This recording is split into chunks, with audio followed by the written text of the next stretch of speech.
Hello everyone. Now let's continue with the valuation. तो last lecture में हमने rule 4 और 5 दो देखे, identical goods and similar goods. अभी आगे चलते हैं. रूल 6 कहता है determination of value way value can not be determined under rule 3 यानी ट्रांजैक्शन वैल्यू, या 4 यानी आइडेंटिकल, या 5 यानी सिमिलर गुड्स. तो अपना जो ट्रांजैक्शन वैल्यू है वो रिजेक्ट हो गया है रूल 3 में. टीवी ऑफ अपना टीवी, तो कैसे लिखूं उसको मैं, आर टीवी. ठीक है, रिजेक्टेड अंडर रूल 3. फिर टीवी ऑफ आइडेंटिकल गुड्स जो है वो भी अपने को नहीं मिला. तो नहीं मिला का मतलब क्या है कि हमने जिस वक्त गुड्स इंपोर्ट किया उस वक्त आइडेंटिकल गुड्स किसी ने इंपोर्ट ही नहीं किया है. There is no import of identical goods.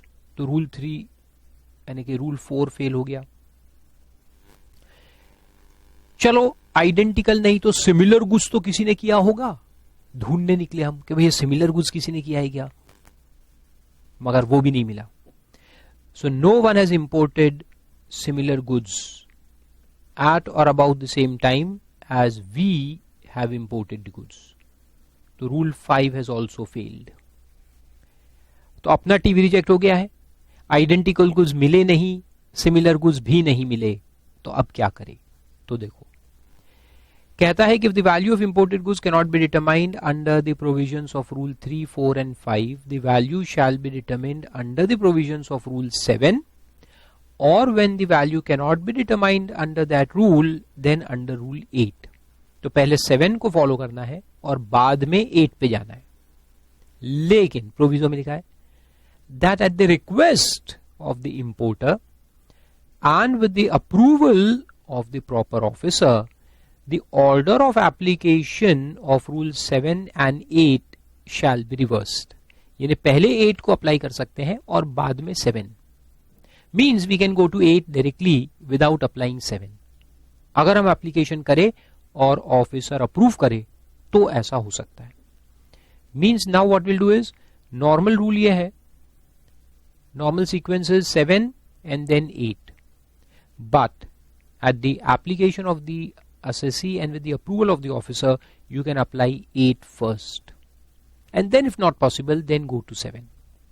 तो ये ऑल्टरनेटिव्स अवेलेबल है. नॉर्मली 7, 8, लेकिन अपने एप्लीकेशन से 8, 7 कर सकते हैं. तो चलो देखते हैं क्या है 7 और फिर क्या है 8. तो 7 का नाम है डिडक्टिव वैल्यू. अब डिडक्टिव वैल्यू क्या है, देखो बहुत सिंपल है. इसको रिवर्स कैलकुलेशन भी अपन कहेंगे. इसका लॉजिक आपको मैं पहले समझा देता हूं तो फिर इसको रीड करना बहुत आसान होगा. हमने गुड्स इंपोर्ट किया, तो ये अपना मुंबई पोर्ट गुड्स इंपोर्ट होके आ गया है. ठीक है, और अब ये सेम इंपोर्टेड गुड्स जो इंपोर्ट हुआ है या फिर इसके जैसा, या तो यही जो इंपोर्ट हुआ वो, या आइडेंटिकल या सिमिलर जो पहले इंपोर्ट हुए हैं, आइडेंटिकल या सिमिलर जो पहले इंपोर्ट हुए हैं, ये इंडिया में रीसेल होता होगा. इंपोर्ट के बाद रीसेल होता होगा ना. At or about the same time at which we have imported these goods. तो मान लो कि ये इंपोर्ट हुआ है 17 जनवरी को, और 17 जनवरी के आसपास ही ये सेम गुड्स या आइडेंटिकल या सिमिलर गुड्स इंडिया में रीसेल हो रहे हैं. तो वो रीसेल कितने में हो रहे हैं वो अपन देख लेंगे, इसका प्राइस निकाल लेंगे, रीसेल प्राइस. और फिर क्या करेंगे, बहुत सिंपल, कि इंपोर्ट से लेकर के रीसेल तक का जो वैल्यू एडिशन होगा वो उसमें से माइनस कर देंगे. कोई भी गुड्स जब इंपोर्ट होता है तो इंपोर्ट होने के बाद उसमें ड्यूटीज लगती है, कस्टम ड्यूटीज, और यहां तक का वैल्यू एडिशन होता है. तो वो वैल्यू एडिशन कितना होता है, देखो, what all things add to the value of the goods, the duties itself, import duties, उसके बाद you can say expenses and profit of the reseller, जिसे इंपोर्ट किया, इंपोर्ट करने के बाद बेचेगा तो उसके खर्चे होंगे, ट्रांसपोर्ट कॉस्ट वगैरह, उसके बाद उसके दुकान के खर्चे, overheads, and the profit that he gains on resale of these goods, है ना। तो expenses and profits and transportation cost वगैरह,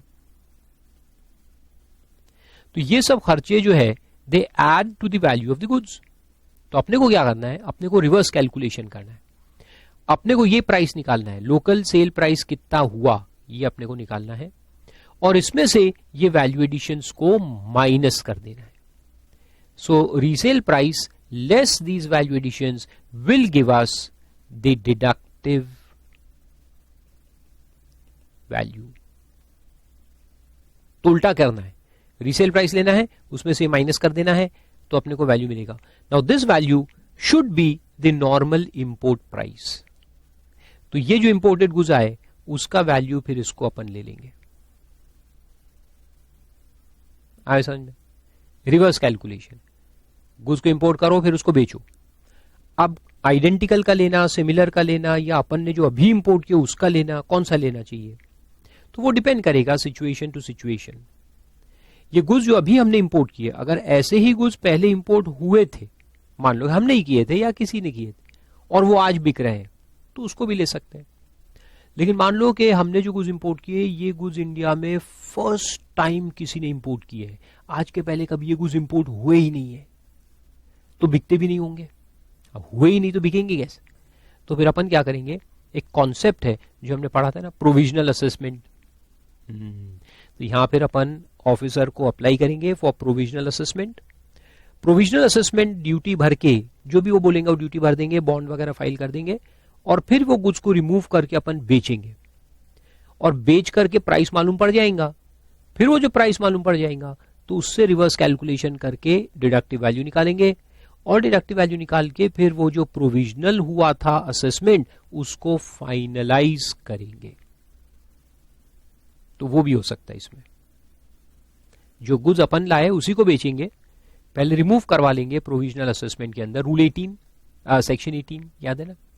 तो प्रोविजनल भर के गुड्स को रिमूव कर लेंगे, फिर उसका रीसेल करेंगे, रीसेल में जो प्राइस मिल जाएगा उससे रिवर्स कैलकुलेशन कर लेंगे, है ना। तो ऐसा है, ये बहुत सिंपल है। देखो डिडक्टिव वैल्यू कहते हैं इसको। तो लिखता है देखो, if the goods being valued, जो अभी वैल्यूएशन के अंदर है, यानी our imported goods, or identical और similar are sold in India, यानी जो गुड्स हम लाए वही हम बेचेंगे, या जो आइडेंटिकल पहले आए थे वो बेचेंगे, या जो सिमिलर आए थे वो बेचेंगे। आइडेंटिकल और सिमिलर अब आपको मालूम है, लास्ट लेक्चर में हमने स्टडी किया, तो वापस से मैं नहीं समझाऊंगा। तो उसको बेचना है, are sold in India in the condition as imported.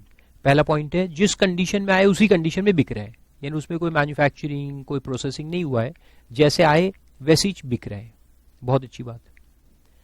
At or about the time at which the bill of entry is presented, the value of imported goods shall be the unit price यानी per kg per unit जो अपन बेच रहे हैं, at which such goods are sold in the greatest aggregate quantity। Underline करो, greatest aggregate quantity में जो बिक रहे हैं उसका प्राइस हम लेंगे। To persons who are not related to the sellers in India, यानी बायर और सेलर रिलेटेड नहीं होने चाहिए। जैसे मैंने इंपोर्ट किया, मैंने इंपोर्ट करके मार्केट में बेचा, तो जिसको बेचा वो मेरा रिलेटेड पर्सन नहीं होना चाहिए, अनरिलेटेड होने चाहिए, वो लेंगे। उसमें से लेस कर देंगे, तो लेस देखो ये वैल्यू एडिशन से जो लेस करेंगे। Commission usually paid or the additions usually made for profits and general expenses. तो प्रॉफिट एंड जनरल एक्सपेंसेस आ गया, वो पहले माइनस कर देंगे, या कमीशन बेसिस पे सेल करते हैं तो जो कमीशन होता है वो माइनस कर देंगे। In connection with sales in India of imported goods of the same class और काइंड, और यूजुअली वर्ड इसमें आया था उसको अंडरलाइन करो। यस, ये देखो यूजुअली को अंडरलाइन करो चारों तरफ से, यानी हमने ये पर्टिकुलर गुड्स जो लाए उसमें कितना प्रॉफिट कमाए वो माइनस नहीं होगा, ये प्रॉफिट जो हम माइनस करेंगे यानी basically GP which consist of expense and net profit, GP, ये जीपी जो रेशियो अपन निकालेंगे परसेंटेज, ये यूजुअल निकालेंगे। ये कैसे निकालेंगे? देखो, सपोज कि ये इंपोर्टेशन क्या किया हमने, कोई भी एक एग्जांपल लो, चॉकलेट्स का एग्जांपल लेते। तो मैंने dark chocolate lint company Switzerland से इंपोर्ट किया है, डार्क चॉकलेट,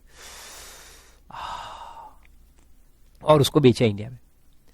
तो अपन क्या करेंगे, अपन ये देखेंगे कि chocolates industry as a whole जो है, उसमें जो इंपोर्टेड चॉकलेट्स आती है इंडिया में और फिर बिकती है, तो इंपोर्टेड चॉकलेट्स जो आके बिकती है यानी of the same industry, goods of the same class और काइंड जो होते हैं, वो जब इंडिया में बिकते हैं तो उसमें कितना जीपी मार्जिन होता है नॉर्मली, यूजुअली, ये पूरे इंडस्ट्री का एवरेज है। तो यूजुअली का मतलब है इंडस्ट्री का average, and supported by these words, देखो, goods of the same class और काइंड।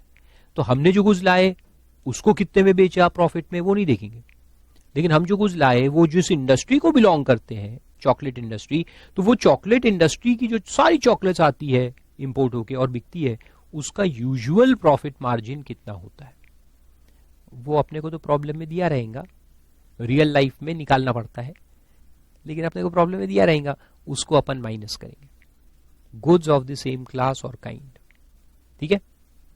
दूसरा, कॉस्ट ऑफ ट्रांसपोर्ट, इंपोर्ट के बाद जहां से अपने बेचा है वहां तक लाने का ट्रांसपोर्ट कॉस्ट वगैरह होगा, वो माइनस करो, एंड इंश्योरेंस इन इंडिया, यानी मुंबई से हम नागपुर लाए, नागपुर में बेचा, तो मुंबई से नागपुर का ट्रांसपोर्ट कॉस्ट, इंश्योरेंस माइनस कर दो, and customs duties and other taxes payable in India, custom duties जो इंपोर्ट पे लगी और जीएसटी वगैरह जो लगेगा लोकल सेल्स में, वो सब माइनस कर दो, ऑल टैक्सेस। तो profit margins, transport expenses and taxes, import duty as well as sales पे जो टैक्स लगा, जीएसटी आजकल लगेगा, वो माइनस कर देंगे।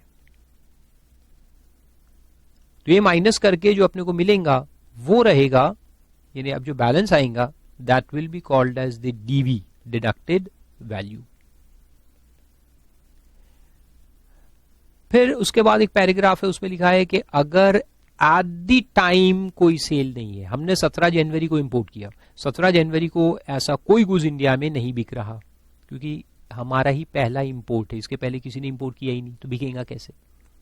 तो फिर मैंने बताया ना कि पहले प्रोविजनल असेसमेंट करवाएंगे, गुड्स को निकालेंगे, निकालने के बाद उसको बेचेंगे, तो उसमें थोड़ा टाइम डिफरेंस आता है ना, तो उसके लिए ये लिखा हुआ है, देखो पैराग्राफ, कि if neither the imported goods nor identical nor similar are sold at or about the same time, same time पे अगर कोई सेल नहीं हो रहा लेकिन थोड़े दिन बाद होने वाला है, तो यहां कहता है कि ठीक है बाद वाला भी ले लो, लेकिन बाद वाला कितने बाद वाला, तो बोलता है मैक्सिमम 90 डेज, मैक्सिमम 90 डेज तक में सेल हो जाना चाहिए, उसके बाद नहीं। तो वो लिखा है देखो कि अगर सेम टाइम पे नहीं है तो क्या करने का, the value of imported goods shall be based on the unit price at which such goods are sold in India at the earliest date after importation but before expiry of 90 days after importation. बहुत simple है। तो ये वही case होता है जहां पहली बार हम इंपोर्ट कर रहे हैं, तो वहां अपन पहले रिमूव प्रोविजनल ड्यूटी भर के रिमूव करेंगे, फिर उसको बेचेंगे, तो 15, 20, 25, 40 दिन तो लग ही जाएंगे ना, निकाल के लाना फिर बेचना। तो कहता है ठीक है उसको भी ले सकते हो, अगर at the same time available नहीं है तो बाद क्या ले लो, लेकिन कितने बाद का, मैक्सिमम 90 डेज के अंदर का।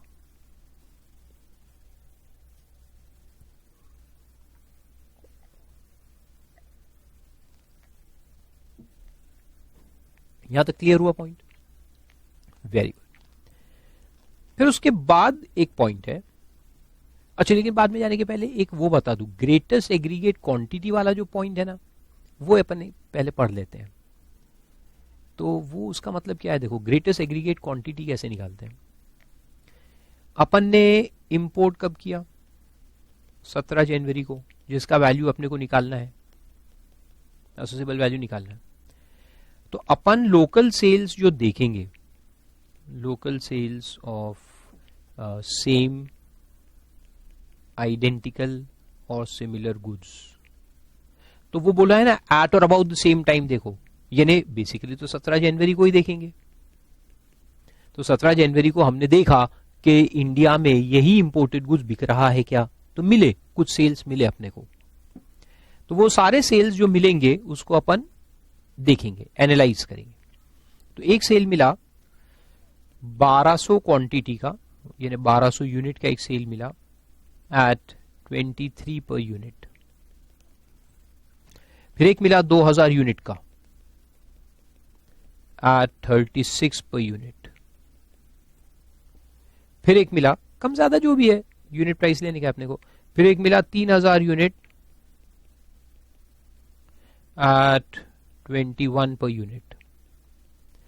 फिर एक मिला 1500 यूनिट एट 23 पर यूनिट. फिर एक मिला 2200 यूनिट एट 20 पर यूनिट. और एक लास्ट में मिला 1700 यूनिट एट 23 पर यूनिट. तो सवाल यह है कि इतने सारे सेल्स मिले अलग अलग, अपन किसको ले, क्योंकि देखो प्राइस भी अलग अलग है, अपन किसको ले. तो वहां बोला है वो प्राइस लो जिसपे ग्रेटेस्ट एग्रीगेट क्वांटिटी का सेल हुआ है उस दिन में. ग्रेटेस्ट एग्रीगेट क्वांटिटी का जो सेल हुआ है उसको लो. तो एग्रीगेट का वहां मतलब है, एक मीनिंग है छुपा हुआ. नहीं तो अगर हम नहीं करेंगे, अगर ऐसे देखेंगे तो क्या बोलोगे आप कि ग्रेटेस्ट क्वांटिटी, कौन सा ग्रेटेस्ट क्वांटिटी है, देखो 3000 ये ग्रेटेस्ट है, 21 को ले लो. आंसर हो जाएगा गलत, रॉन्ग आंसर. अपने को वो प्राइस देखना है जिसपे ग्रेटेस्ट एग्रीगेट क्वांटिटी का सेल हुआ है. ग्रेटेस्ट सेल नहीं, ग्रेटेस्ट एग्रीगेट क्वांटिटी. एग्रीगेट का मतलब है वो प्राइस जिसपे मल्टीपल सेल्स हुए हैं उनको एग्रीगेट करने का है. तो देखो अपन एग्रीगेट कैसे करेंगे. 23 वो प्राइस है, 23 पर यूनिट वो प्राइस है जिसपे 1, 2 और 3 सेल हुए हैं. तो ये तीनों को एग्रीगेट करेंगे. 1200, 1500, 1700. 1200, 1500, 1700, 4400 यूनिट्स का सेल हुआ है एग्रीगेट. फिर 36 प्राइस है जिसपे एक ही सेल हुआ है इस दिन में, तो 2000. फिर 21 एक प्राइस है जिसपे 3000 यूनिट का सेल हुआ है, बस एक ही है. और 20 भी एक प्राइस है जिसपे 2200 यूनिट का सेल हुआ है. तो एक ही प्राइस पे अगर मल्टीपल सेल्स है तो उनको एग्रीगेट करने का है. तो हो सकता है कि 2-3 ऐसे प्राइस हो जिसपे 2-4 सेल हुए हो, तो सबको एग्रीगेट करो. प्राइस लो, जैसे 23 इज 1 यूनिट प्राइस जिसपे 3 सेल हुए है तो तीनों को एग्रीगेट कर दिया. फिर 36 है, 21 है, 20 है, ये सब प्राइसेस लो और उस पे जो एग्रीगेट सेल्स है वो निकालो. और अब देखो ग्रेटेस्ट एग्रीगेट क्वांटिटी कितना है, 4400 यूनिट. और 4400 यूनिट जो है वो किस प्राइस पे है, 23 रुपए. तो ये 23 रुपए जो है ये अपने को लेने का है. This is what we have to take 23. फिर उसमें वो माइनस करेंगे transport cost, local profit element, expenses and profit, transport cost and import duty, GST वगैरह जो भी लगा हुआ है टैक्सेस माइनस करेंगे. आए समझ में. तो इस तरह से अपन निकालेंगे. चलो फिर आगे चलते हैं. इसी में एक दूसरा पॉइंट है वो देखते हैं. If the imported goods or identical और similar goods are sold in India after further processing, अगर फर्दर प्रोसेसिंग इन्वॉल्व है, फर्दर प्रोसेसिंग के बाद इंडिया में बिक रहा है, तब क्या करेंगे. Then the value shall be the unit price. जैसे कि अपन ने चॉकलेट इंपोर्ट किया, तो क्या इंपोर्ट किया, तो रॉ चॉकलेट्स, रॉ चॉकलेट आता है ना, रॉ चॉकलेट जो होता है वो इंपोर्ट किया. और उससे फिर इंडिया में लाने के बाद हमने अलग अलग चॉकलेट्स के प्रोडक्ट्स बनाए और फिर उसको बेचा. तो फिर अपन क्या करेंगे कि जो फिनिश प्रोडक्ट बिक रहा है उसका प्राइस देखेंगे, यूनिट प्राइस. और इसमें ये जो कन्वर्जन कॉस्ट है रॉ चॉकलेट से फिनिश गुड्स बनाने का जो कन्वर्जन कॉस्ट है वो भी माइनस कर देंगे, क्योंकि अपने को फिनिश गुड्स के प्राइस में से रॉ मटेरियल के प्राइस पे पहुंचना है। तो फिनिश गुड्स के रॉ मटेरियल के प्राइस में कैसे पहुंचोगे, ये पूरा जो कन्वर्जन कॉस्ट मैन्युफैक्चरिंग एक्सपेंसेस है उसको माइनस करना पड़ेगा, तब हम रॉ मटेरियल के कॉस्ट पे पहुंचेंगे। तो ये लंबा कैलकुलेशन है। देखो, unit price at which imported goods after further processing are sold, यानी फिनिश गुड्स आर सोल्ड, तो फिनिश गुड्स का प्राइस अपन ले लेंगे। ठीक है, in greatest aggregate quantity to persons who are not related to sellers in India. तो यहां भी वो वही है, ग्रेटेस्ट एग्रीगेट क्वांटिटी का प्राइस लेने का है टू नॉन रिलेटेड बायर्स। फिर उसमें लेस कर देंगे क्या, value added by processing, manufacturing का जो वैल्यू एडिशन है वो पूरा माइनस कर दो, तो आप रॉ मटेरियल पे पहुंचोगे। फिर रॉ मटेरियल के जो प्रॉफिट्स होते हैं एंड जनरल एक्सपेंसेस वो माइनस करेंगे। फिर ट्रांसपोर्ट कॉस्ट जो रॉ मटेरियल लाने के लिए लगा था वो माइनस करेंगे, एंड कस्टम्स ड्यूटीज जो लगी थी रॉ मटेरियल के इंपोर्ट पे वो माइनस करेंगे। तो 2, 3, 4 तो वही है, उसके अलावा एक और चीज माइनस करना है, that is manufacturing value addition. Simple है। फिर इसमें नोट्स दिए, देखो अलग अलग पॉइंट को एक्सप्लेन करने के लिए। तो पहला पॉइंट तो मैंने आपको एक्सप्लेन कर दिया, unit price at which goods are sold in greatest aggregate quantity means a price at which greatest number of units is sold in sales to non related persons at the first commercial level after importation. Importation के बाद जो first sale है उसको देखेंगे, greatest aggregate quantities. As an example of this देखो उसमें दिया है यूनिट प्राइसेस दिए हैं। यूनिट प्राइस है 100, जिसपे नंबर ऑफ सेल्स है 10 sales of 5 units, 10 sales of 5 units and 5 sales of 3 units. तो 10 सेल्स ऑफ 5 यानी ये कितना हो गया, 50 यूनिट टोटल बिके, एंड 5 इंटू 3 15, तो टोटल 65 यूनिट सेल हुए एग्रीगेट। फिर 95 वो प्राइस है जिसपे 5 सेल्स ऑफ 11 यूनिट्स, तो 5 इंटू 11 55 यूनिट्स। और 90 रुपए वो प्राइस है जिसपे 1 सेल हुआ of 30 units and 1 sale of 50, total मिला के 80। तो ग्रेटेस्ट एग्रीगेट वाला कौन सा आया, 80। ग्रेटेस्ट एग्रीगेट सेल 80 क्वांटिटी का हुआ है और इसका प्राइस क्या है, 90। तो ये अपने को लेना पड़ेगा। This is the price at which the greatest aggregate quantity has been sold. Then it should be noted that profit and general expenses referred to under 7.1 should be taken as a whole. तो इसको ही अपन GP भी कहते हैं, profit and general expenses जो है ना, profit यानी net and general expenses को मिला दो तो इसको अपन ग्रॉस प्रॉफिट कहते हैं। तो ग्रॉस प्रॉफिट रेशियो अपने को मालूम रहता है इंडस्ट्री में, तो वो अपन माइनस करते हैं जीपी रेशियो या GP percentage. The figure should be determined by the importer और determined from sales in India of imported goods of the same class और काइंड। जैसे मैंने एग्जांपल दिया था chocolate industry. Then general expenses include the direct and indirect cost of marketing expense वगैरह सब उसमें आ जाते हैं जनरल एक्सपेंसेस में।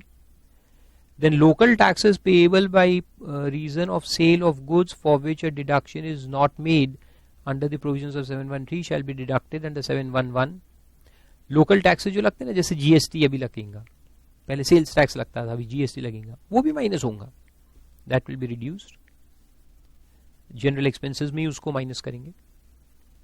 And where the method in Rule 7.3 is used, deductions made for the value added by further processing.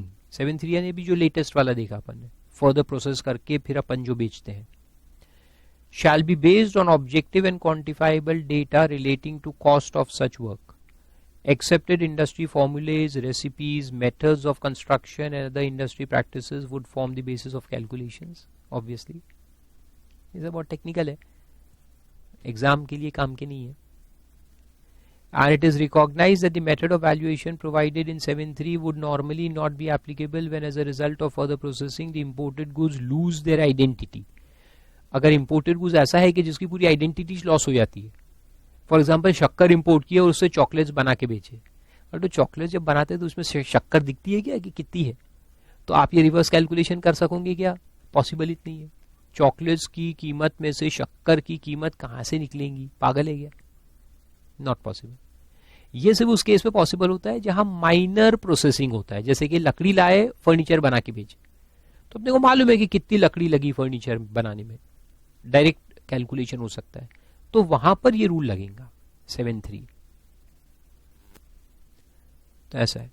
अगर identity total loss हो गया है तो फिर अपन ये रूल नहीं लगाएंगे।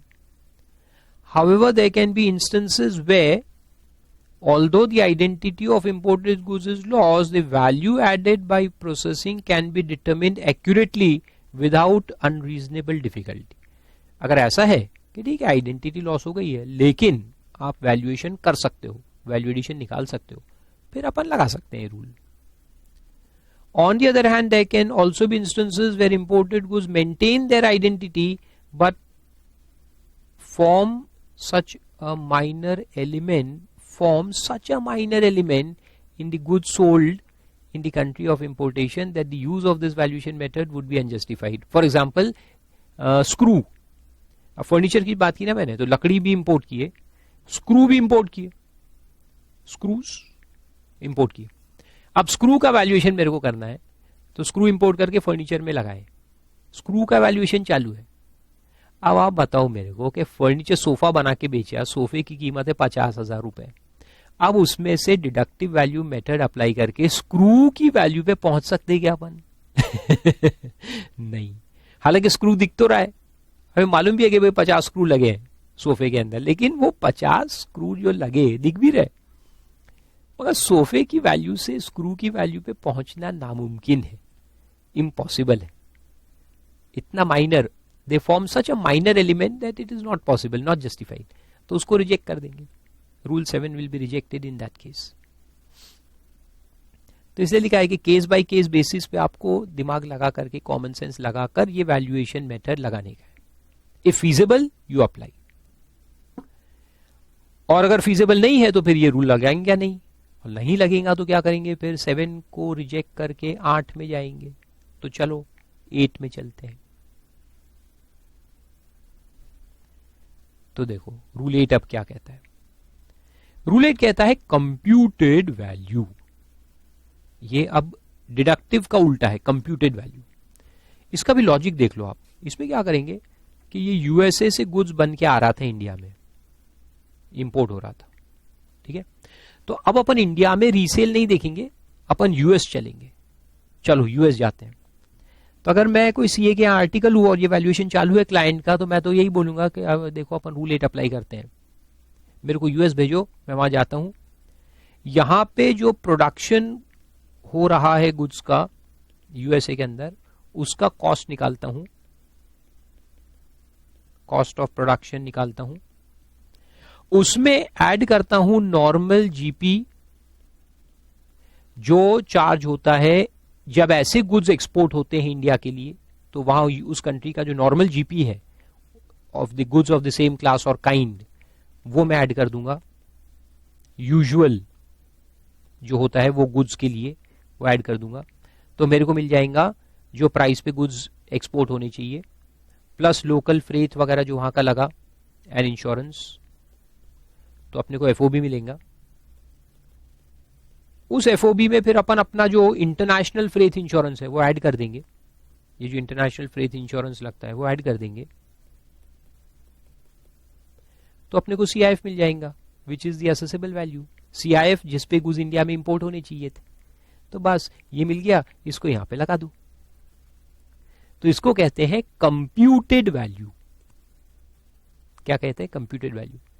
लेकिन ये वैल्यूएशन देखो लगाने के लिए अपने को ये सारा data, this whole information data has to be made available to the customs department for them to accept.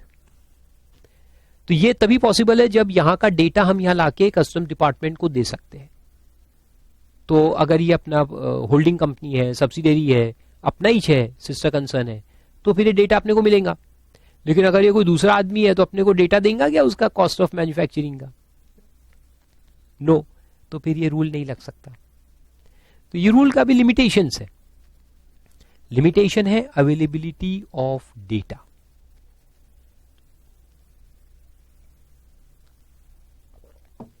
बाकी देखा जाए तो सबसे लॉजिकल रूल ये है। डिडक्टिव में तो क्या है कि रीसेल करो फिर सब माइनस करो, सब उल्टा काम है। ये क्या है कि बिल्कुल सीधा काम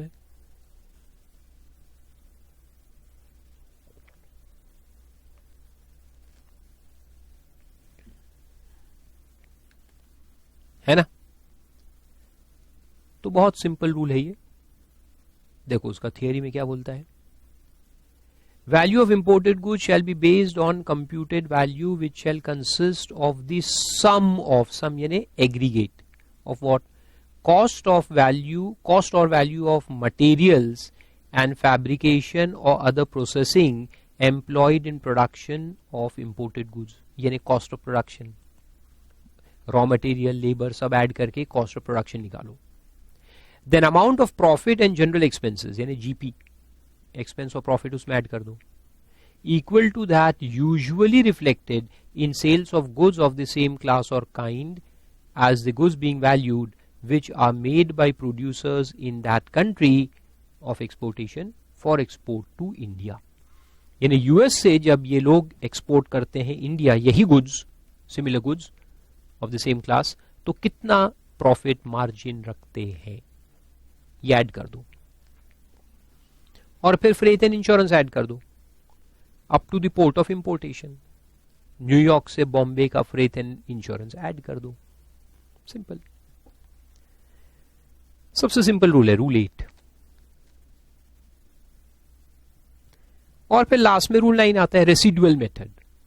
जब सब फेल हो जाए, अपना वैल्यू रिजेक्ट हो गया रूल 3 के अंदर, रूल 4 में आइडेंटिकल गुड्स ढूंढने निकले टॉर्च लेके, कहीं नहीं मिला, सिमिलर मिल जाए वो भी नहीं मिला, डिडक्टिव वैल्यू निकल नहीं सकता क्योंकि अभी तक कोई सेल इंडिया में हुआ ही नहीं है, कंप्यूटेड वैल्यू नहीं बन सकता क्योंकि वहां का डेटा अवेलेबल नहीं है। तो ऐसी सिचुएशन में हम फंस गए हैं कि सारे रूल फेल हो गए, अपना भी फेल हो गया, आइडेंटिकल नहीं मिल रहा, सिमिलर नहीं मिल रहा, डिडक्टिव है नहीं, कंप्यूटेड मिल नहीं सकता।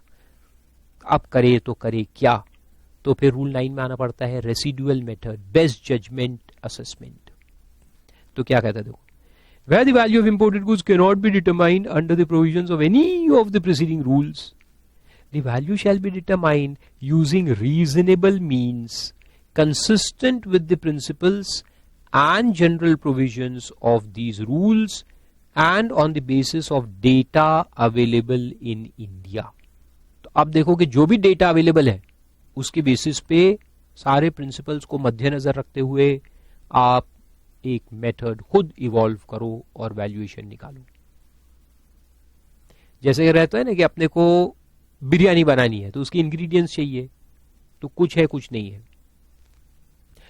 चलो पुलाव बना लेते हैं, लेकिन पुलाव बनाने के कुछ खास इंग्रेडिएंट्स है वो भी हमारे पास नहीं है, तो ना तो पुलाव बना सकते ना बिरयानी बना सकते। तो हम क्या करेंगे, अरे भैया जो भी है उसको बना, दाल डाला, राइस डालो, कुछ तो भी जो भी मसाले वसाले है सबको मिलाओ और खिचड़ी कम से कम बना दो, तो उसको जो खिचड़ी बोलते ना तो वैसा करेंगे फिर अपन। तो खिचड़ी रूल है ये रेसिडुअल मेथड, लेकिन उसमें लिमिटेशन है। उसमें क्या बोलता है देखो, provided that the value so determined shall not exceed the price at which such or like goods are ordinarily sold or offered for sale।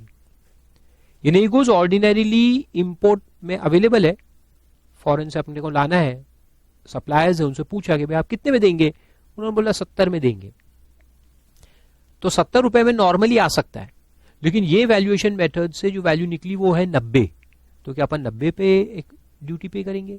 नहीं।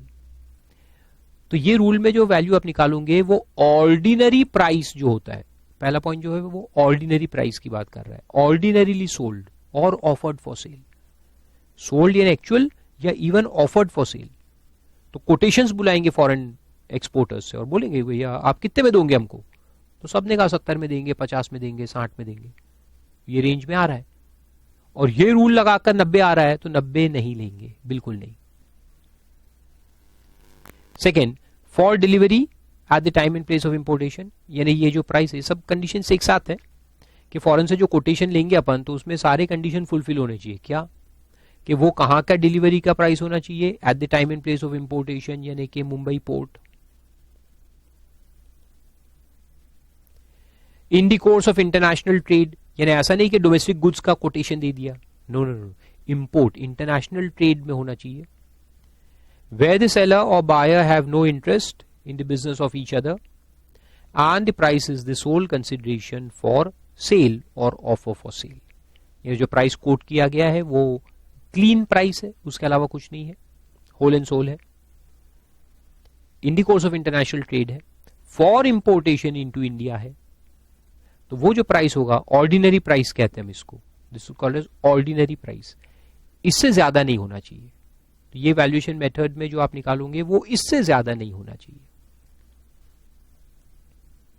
और सब रूल 2 में लिखा है कि no value shall be determined under the provisions of this rule on the basis of, यानी ये देखो 7 पॉइंट दिए हैं, ये जो 7 पॉइंट है these cannot form the base for valuation under this rule.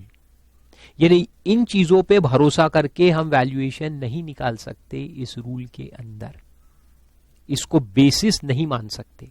तो कौन से 7 चीजें हैं जिसको बेसिस नहीं मान सकते? तो देखो, number 1, selling price in India of goods produce in India. मैंने सोनी टीवी इंपोर्ट किया, अरे तो सोनी टीवी तो इंडिया में भी बनता है, उनका मैन्युफैक्चरिंग प्लांट यहां भी है ना. तो अपन क्या ये देखेंगे क्या कि जो सोनी टीवी इंडिया में बनता है और फिर बिकता है वो कितने में बिकता है?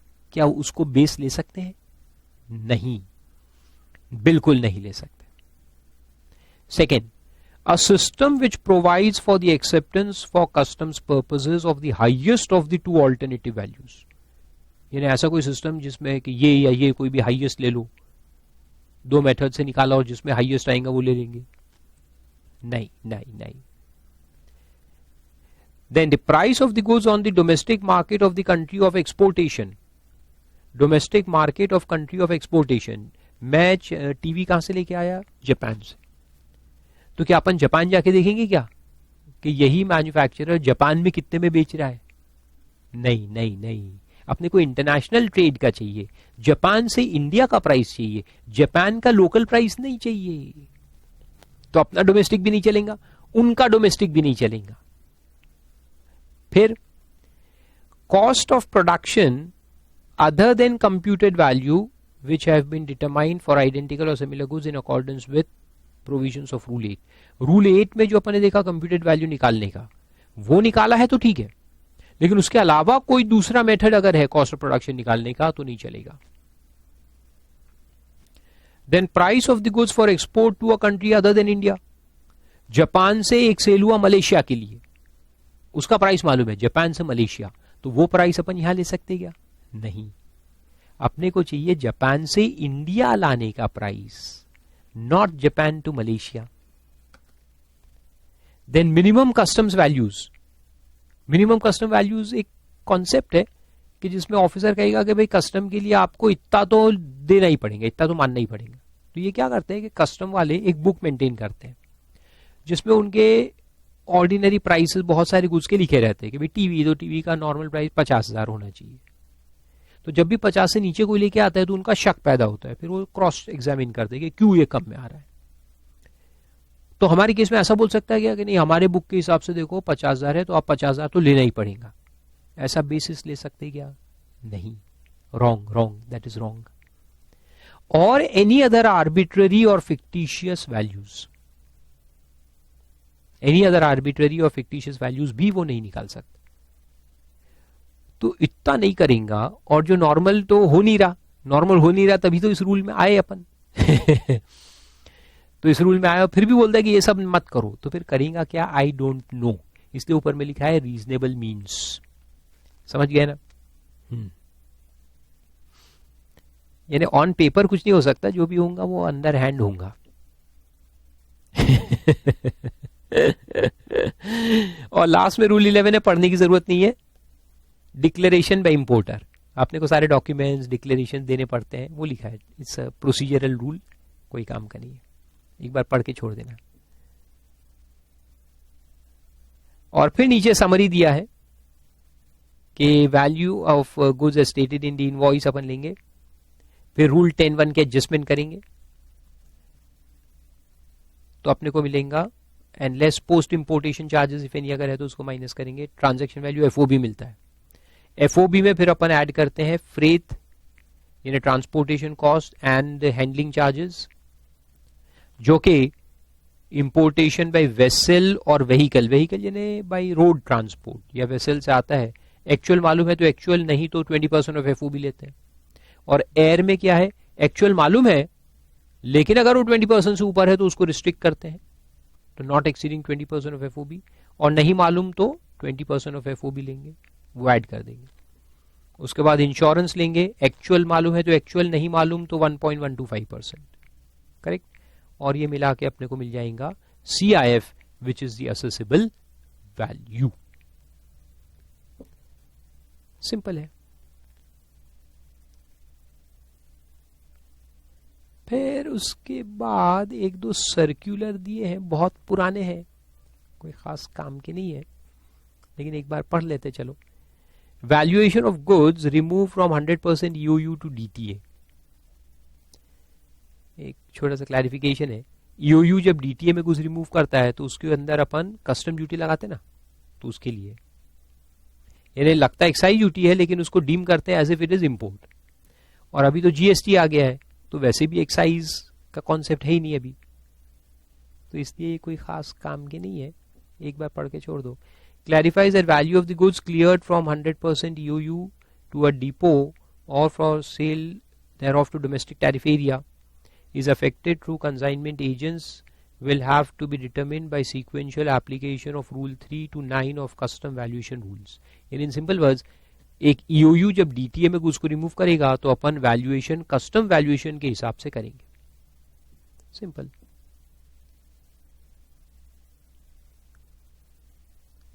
और दूसरा पॉइंट है कि clarification on determination of assessable value in case of sale of warehouse goods before being cleared for home consumption. ये अपन वेयरहाउसिंग के चैप्टर में पढ़ेंगे कि गुड्स जब वेयरहाउस में पड़े हैं तो उसको अपन वहां बेच सकते हैं before even removal for home consumption. यानी मैंने आपको बेच दिया, फिर आप बाद में जाके बिल ऑफ एंट्री फाइल करके गुड्स को रिमूव कर सकते हो. तो वेयरहाउस गुड्स को सेल किया जा सकता है. तो वहां पे क्या बोला है देखो, whether the assessable value of the warehouse goods which are sold before being cleared for home consumption should be taken as the price at which the original importer has sold the goods before a bill of entry for home consumption is filed. यानी जो import price है वो लेंगे या जो price पे मैंने आपको बेच दिया वो प्राइस लेंगे. कौन से प्राइस पे वैल्यूएशन करेंगे, क्योंकि जब आप बाद में रिमूव करने जाओगे तो उस वक्त वैल्यूएशन करेंगे ड्यूटी निकालने के लिए. तो प्राइस क्या लेंगे, ओरिजिनल इंपोर्ट प्राइस लेंगे या मैंने जो आपको बेचा, मैंने मान लो कि ओरिजिनल इंपोर्ट हुआ था 1 लाख में, मैंने आपको 1,20,000 में बेच दिया. अब आप रिमूव करने गए तो आपको 1,20,000 पे ड्यूटी भरनी पड़ेगी कस्टम ड्यूटी या ओरिजिनल 1 लाख पे, ये सवाल है. तो क्या कहता है देखो, Section 14 of the Customs Act provides that value of imported goods in the transaction value is the transaction value. Transaction value is defined to mean the price actually paid or payable for the goods when sold for, ये important words है, sold for export to India for delivery at the time and place of importation. In the instant case, the goods are sold after being warehoused. Therefore, it cannot be considered as sale for export to India. Hence, the price at which the imported goods are sold after warehousing in India does not qualify for valuation. यानी import अपन ने किए थे 1 लाख में और warehouse में जाने के बाद सेल किए थे उसको, सेल इन वेयरहाउस 1,20,000 पे ये सेल हुआ, तो इसका वैल्यू कौन सा लेंगे अपन इंपोर्टेड गुड्स का, ये जो 1 लाख है ओरिजिनल वही लेंगे एंड नॉट 120. आया समझ में, वेरी सिंपल. तो ऐसा है valuation of imported goods.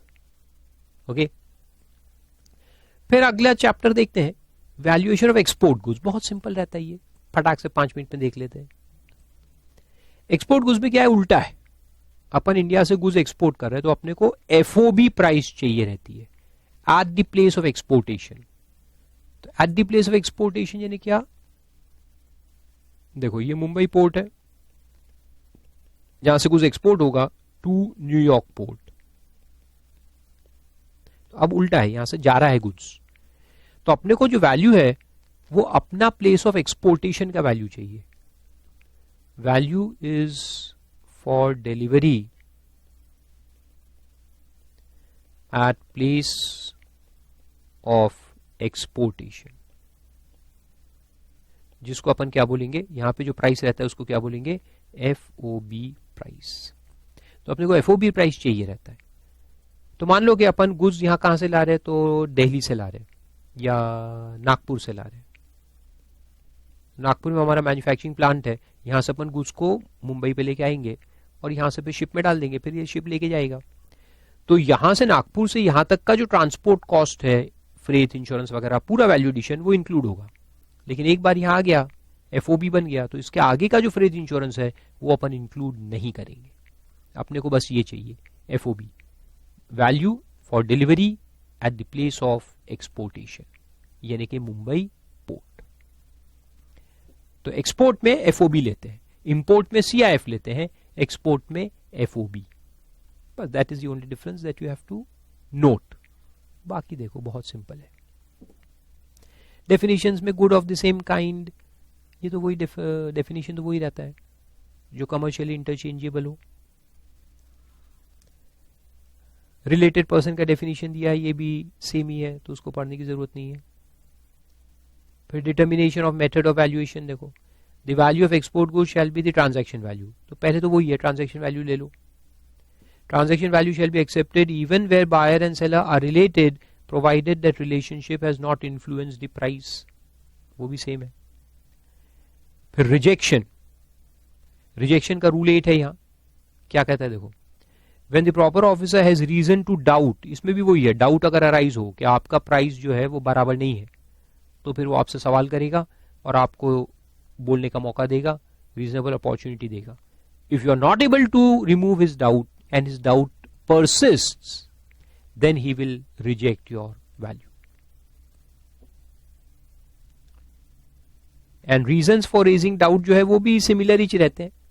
Next page पे दिया देखो, significant variation in value between the goods of like kind and quality exported at or about the same time in comparable quantities in comparable commercial transaction।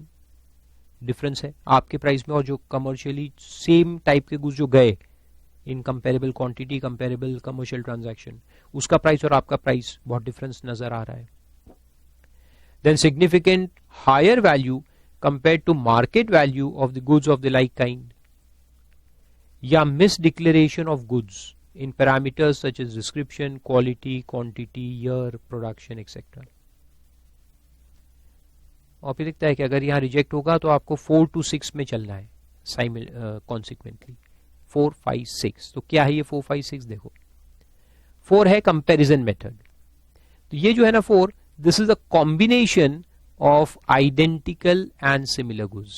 Import में दोनों को अलग अलग देखा, identical and similar, यहां पे उसको कंपेरेबल बोल दिया है।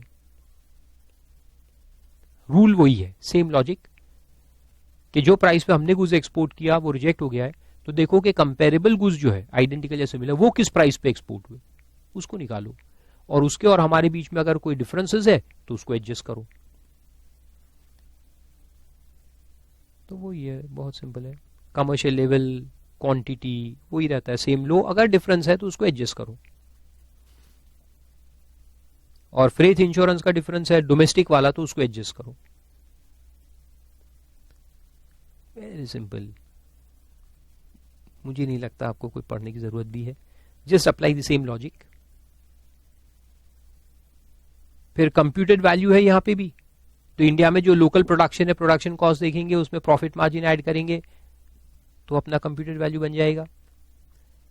और रेसिडुअल मेथड है लास्ट में, तो यहां कोई डिडक्टिव वैल्यू मेथड अप्लाई नहीं होती, सिर्फ अपना ट्रांजैक्शन वैल्यू है, वो नहीं तो फिर कंपेरेबल, कंपेरेबल अगर नहीं मिल रहा है तो कंप्यूटेड वैल्यू, और वो नहीं मिल रहा है तो रेसिडुअल यानी best judgement, applying the principles and general provisions of the rules. तो ऐसा है एक्सपोर्ट, एक बार पढ़ लेना, बहुत ही सिंपल है। तो here will take a break और फिर अगले लेक्चर में अपन क्वेश्चंस इसके जो है वो सॉल्व करेंगे.